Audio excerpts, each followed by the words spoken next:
Assalamualaikum warahmatullahi wabarakatuh. Halo semuanya, perkenalkan nama saya Diah Nopianti. Saya dari Prodi Akuntansi dengan NIM 031111220007. Di sini saya akan menjelaskan tentang rasio-rasio dari tugas analisa laporan keuangan yang diampu oleh Ibu Trisandi Eka Putri SE MSI.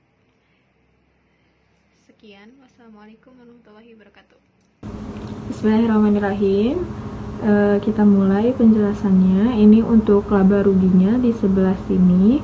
Untuk laporan posisi keuangannya atau laporan neraca ada di sebelah sini. Nah, kita sekarang menghitung rasio aktivitas terlebih dahulu. Rasio aktivitas yang pertama itu ada perputaran piutang, yaitu receivable turnover atau RTO, yang rumusnya penjualan kredit dibagi dengan rata-rata piutang, atau RTO sama dengan penjualan kredit dibagi piutang.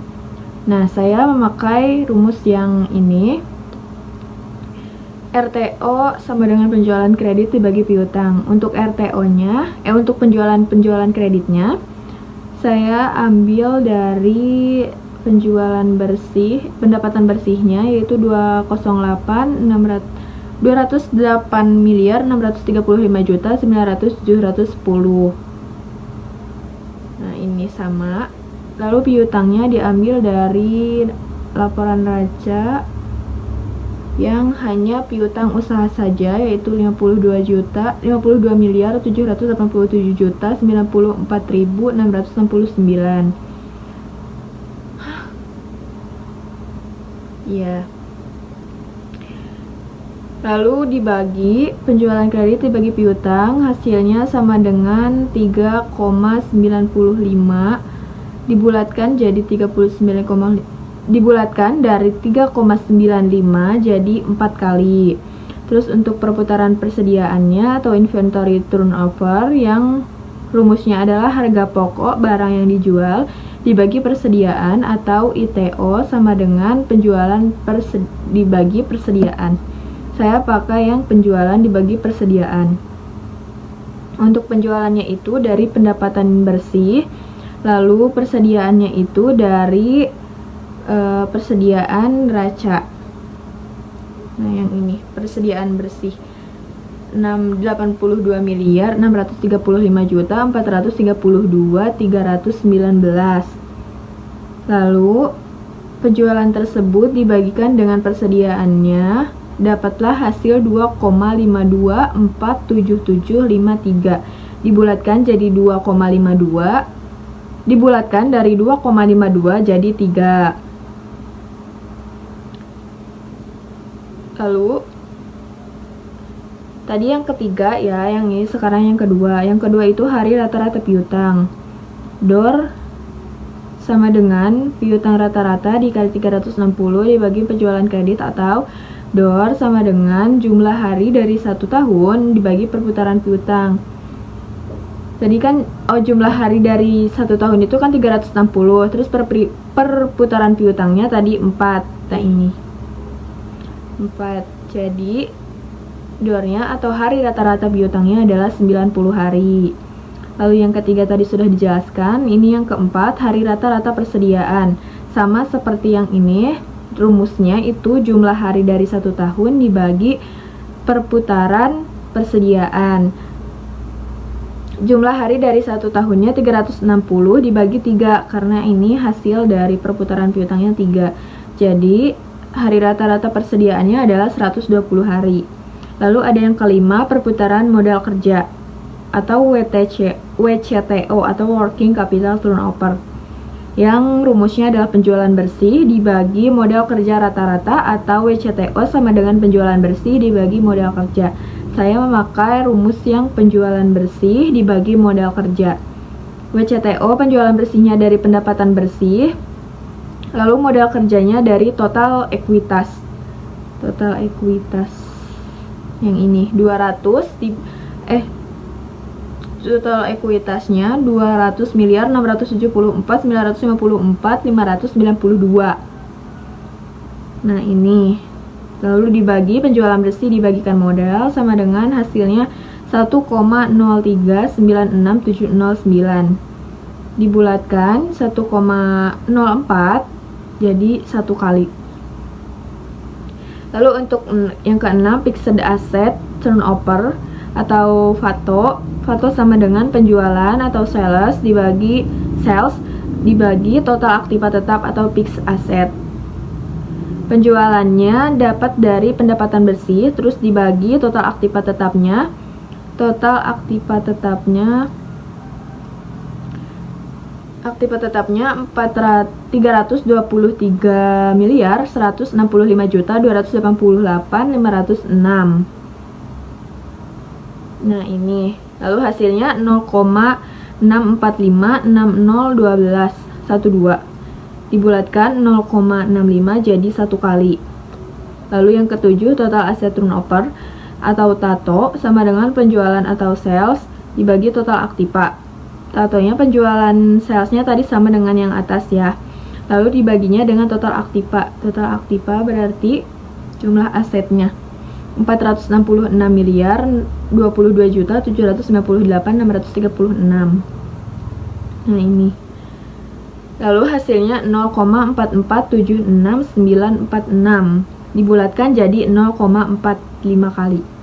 Nah, untuk hasil pengukurannya, untuk yang pertama tadi receivable turnover-nya 4 kali. 4 kali. Lalu saya memakai standar industrinya 5 kali.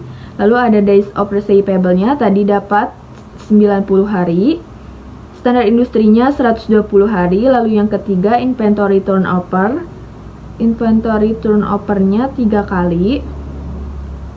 Standar industrinya 6 kali. Lalu ada days of inventory 120 hari dengan standar industri 100 hari. Lalu ada working capital turnover 1 kali dan 1 kali. Memakai standar industri 5 kali. Lalu ada fixed asset turnover 1 kali. Standar industrinya saya pakai 2 kali. Dan ada total asset turnover 0,45 kali. Standar industrinya saya pakai 1 kali. Nah, untuk receivable turnover atau perputaran piutang tahun 2023 adalah 4 kali. 4 kali. Jika rata-rata industri sebesar 5 kali, yang berarti tidak melebihi rata-rata industri dan bisa dikatakan kurang baik. Lalu yang kedua ada rasio days of receivable. Ini juga baik untuk tahun 2023, yaitu selama 90 hari, yaitu kan kurang dari rata-rata industrinya 120 hari. Artinya perusahaan melakukan penagihan secara tepat atau tepat waktu, cepat atau tepat waktu. Lalu yang ketiga ada rasio inventory turnover. Pada tahun 2023 adalah 3 kali. 3 kali. Sementara itu rata-rata industri untuk inventory turnover adalah 6 kali. Maka perusahaan dikatakan kurang baik karena di bawah rata-rata industri. Lalu yang keempat, rasio working capital turnover pada tahun 2023 adalah 1 kali. Jika rata-rata industri working capital turnover adalah 5 kali, dapat dikatakan kurang baik karena masih di bawah rata-rata industri. Lalu ada rasio fixed asset turnover pada tahun 2023 sebesar hanya 1 kali. Rasio ini kurang baik karena masih di bawah rata-rata industri. Artinya penggunaan aktiva oleh perusahaan kurang efisien dibandingkan dengan perusahaan lain. Lalu yang terakhir ada sementara itu untuk rasio total aset turnover pada tahun 2023 sebesar 1 kali. Sementara itu rata-rata industrinya hanya maaf ya, ini tuh salah, harusnya 0,45 kali. Sementara itu rata-rata industri total asetnya 1 kali, maka rasio perusahaan beroperasi kurang baik. Artinya perusahaan menggunakan aktivanya kurang efisien dibandingkan dengan perusahaan lain. Lalu di sini ada rasio likuiditas. Yang pertama itu ada rasio lancar atau current ratio, yang rumusnya adalah aktiva lancar dibagikan dengan utang lancar. Aktiva lancarnya kita lihat di sini. Aktiva lancarnya sebesar 142.857.510.130 rupiah. Nah, ini. Lalu utang lancarnya kita lihat di sini. Yang liabilitas jangka pendek 194.311.162.777. lalu dibagikan dan hasilnya dapat 0,735199708. Dibulatkan menjadi 0,75 kali. Lalu ada rasio cepat atau quick ratio yang rumusnya current aset dikurangi inventory dibagi dengan current liabilitas. Current asetnya itu aset lancar, yang ini nominalnya.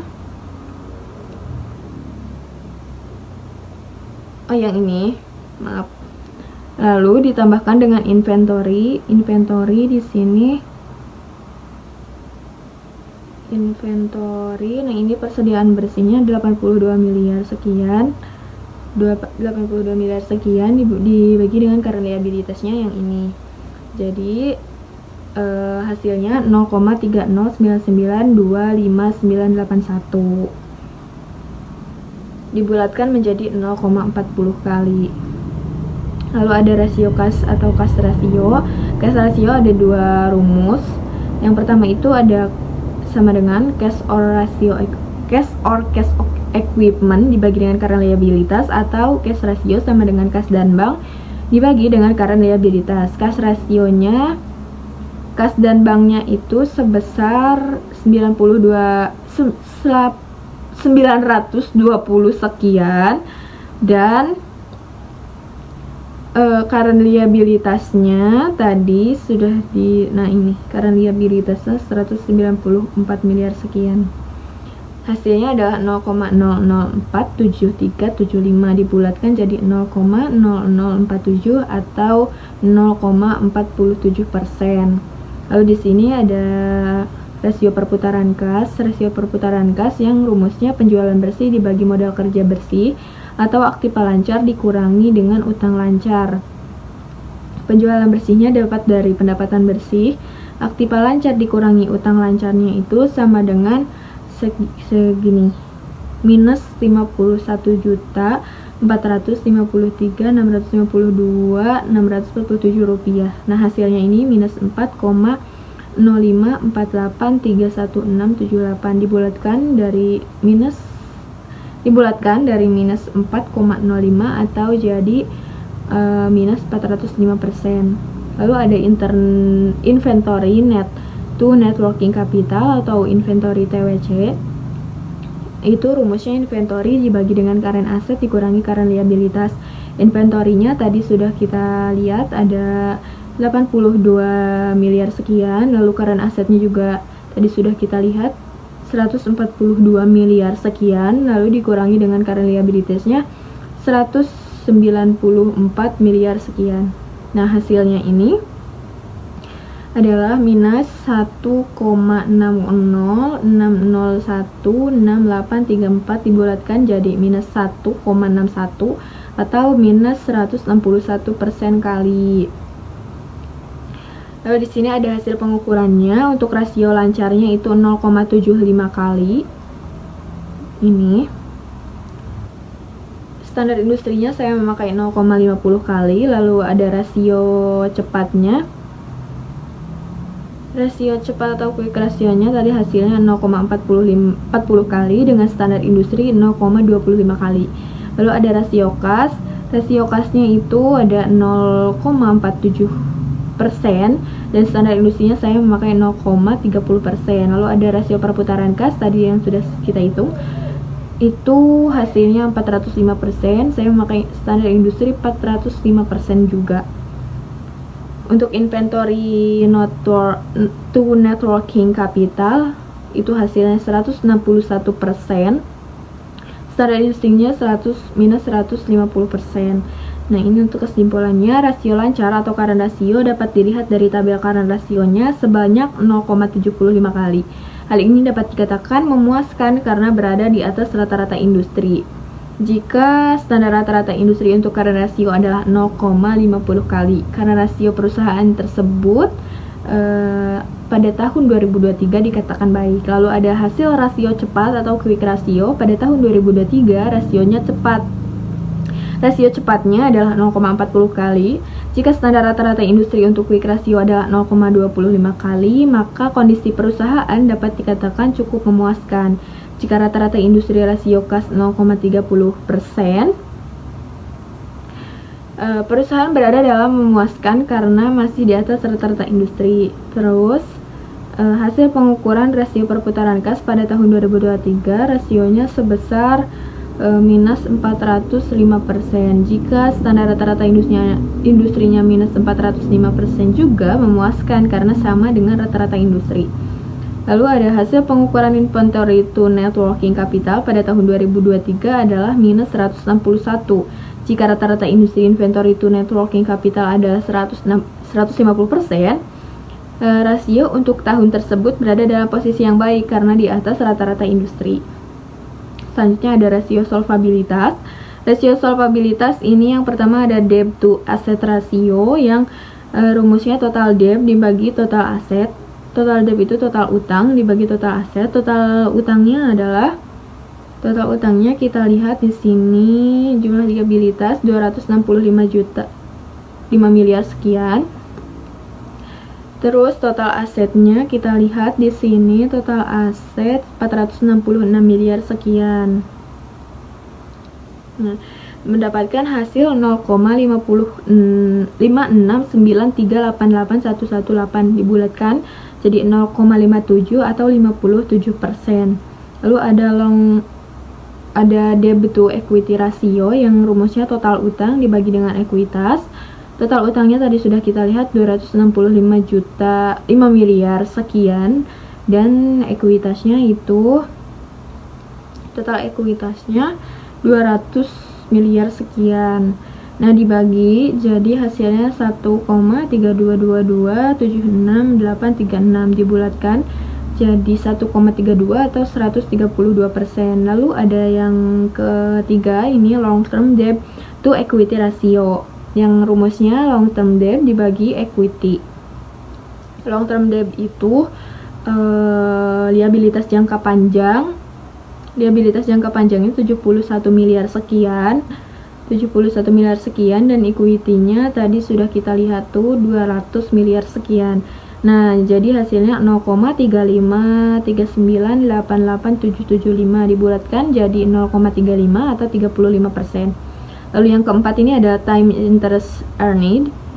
Time interest earned ini rumusnya EBIT dibagi biaya bunga atau EBIT ditambah biaya bunga dibagi biaya bunga. Nah, untuk EBIT ini kan ininya ada di laporan laba rugi, tapi untuk biaya bunganya ini tidak tercantum di laporan laba ruginya. Jadi untuk times interest earned dan juga fixed charge coverage ini tidak diperhitungkan karena tidak ada biaya bunga dan juga kewajiban sewa lease-nya. Kita lihat. Nah, di sini tidak ada biaya bunga maupun kewajiban sewa. Yang ada hanya pendapatan sewanya saja. Seperti itu. Lalu kita langsung ke hasil pengukurannya. Tadi debt to asset ratio-nya untuk 2023 itu 57%. Saya memakai standar industri atau rata-rata industrinya 50%. Lalu yang kedua debt to equity ratio-nya 132% dengan rata-rata industri 100%. Dan ada long term debt to equity ratio 35% dengan standar rata-rata industri 25%. Untuk times interest earned dan fixed charge coverage itu 0 karena tidak diperhitungkan. Yang pertama ini debt to asset ratio tahun 2023 adalah sebanyak 57%. Artinya dari aktiva perusahaan didanai utang modal pinjaman sebesar 57%. Dan ini juga berarti sebanyak 41% dibiayai dengan modal dari pemegang saham. Jika dibandingkan dengan standar rata-rata industri 50%, kondisi perusahaan dinilai cukup baik. Artinya perusahaan dibiayai dengan utang yang tidak melebihi rata-rata industri. Lalu yang kedua, debt to equity ratio menunjukkan bahwa kreditor menyediakan Rp132 pada tahun 2023 untuk setiap 200 yang disediakan pemegang saham. Perusahaan dibiayai oleh utang sebanyak 132%. Jika rasio rata-rata industri untuk debt to equity ratio sebesar 100%, perusahaan masih dianggap kurang baik karena berada di atas rata-rata industri. Jadi harusnya itu di bawah rata-rata industri. Nah, di sini ada keterangannya untuk rasio TIE dan FCC karena biaya bunga tidak tercantum dalam laporan laba rugi, jadi rasio tersebut tidak diperhitungkan. Lalu di sini ada rasio profitabilitas. Rasio profitabilitas ini yang pertama ada profit margin atau profit margin on sales, itu rumusnya penjualan bersih dikurangi HPP dibagi dengan sales. Penjualan bersih dikurangi HPP hasilnya 1.751.790.797 rupiah. Lalu dibagi dengan salesnya itu 208 miliar sekian. HPP-nya itu dari penjualan bersih dikurangi biaya apa gitu lupa. Hasilnya 0,0083964 dibulatkan jadi 0,84%. Lalu yang kedua ada return on investment atau ROI yang rumusnya earning after interest and tax dibagi total aset, atau ini tuh laba setelah bunga dan pajak dibagi dengan total asetnya. Laba after interest and tax-nya kita lihat di sini laba kreditnya berapa? 51. Nah, ini pakai 51 miliar dari jumlah laba atau rugi komprehensif tahun berjalan. Lalu dibagi dengan total asetnya 466 miliar sekian. Jadi ROI-nya adalah 0,1112542 dibulatkan jadi 11%. Lalu ada yang ketiga return on equity sama dengan earning after interest and tax atau EAT yang tadi dibagi dengan ekuitasnya. Jadi hasilnya 0,258361 dibulatkan jadi 26%. Lalu yang keempat ini earning per share of common stock, laba per lembar saham ini rumusnya laba saham biasa dibagi saham biasa yang beredar. Nah, laba per lembar saham ini sudah ada di laporan keuangannya ya. Laporan keuangan itu laba ruginya yang ini nih. Yang ini 28,33 itu laba atau rugi per saham yang dapat didistribusikan kepada pemilik entitas induk, jadi nggak saya perhitungkan karena sudah ada di laporan keuangannya. Nah, ini untuk hasil pengukurannya. Untuk net profit marginnya itu 0,84% dengan rata-rata industri 0,50%. Lalu yang kedua return on investment 11% dengan rata-rata industri 15%. Lalu ada return on equity dengan hasil 26% dengan rata-rata industri 20%. Dan earning per share of common stock-nya itu 28,33 rupiah. Nah, untuk yang pertama net profit margin perusahaan adalah sebesar 0,84%. Jika rata-rata industri untuk net profit margin adalah 0,50%, berarti margin laba perusahaan tahun 2023 sebesar 0,84%, baik karena berada di atas rata-rata industri. Lalu yang kedua, return on investment perusahaan ini adalah 11%. Jika rata-rata industri untuk return on investment adalah 15%, berarti margin laba perusahaan tahun 2023 sebesar 11% itu kondisinya kurang baik karena masih di bawah rata-rata industri. Rendahnya rasio ini disebabkan rendahnya margin laba karena rendahnya perputaran aktiva. Lalu yang ketiga, return on equity perusahaan ini adalah 26%. Jika rata-rata industri untuk ROE-nya ini adalah 20%, berarti kondisi perusahaan baik untuk tahun 2023. Hal ini disebabkan kondisi tersebut berada di atas rata-rata industri. Nah, untuk laba per lembar sahamnya adalah sebesar 28,33 rupiah. Sekian penjelasan dari saya. Mohon maaf bila banyak kesalahan kata. Terima kasih. Wassalamualaikum warahmatullahi wabarakatuh.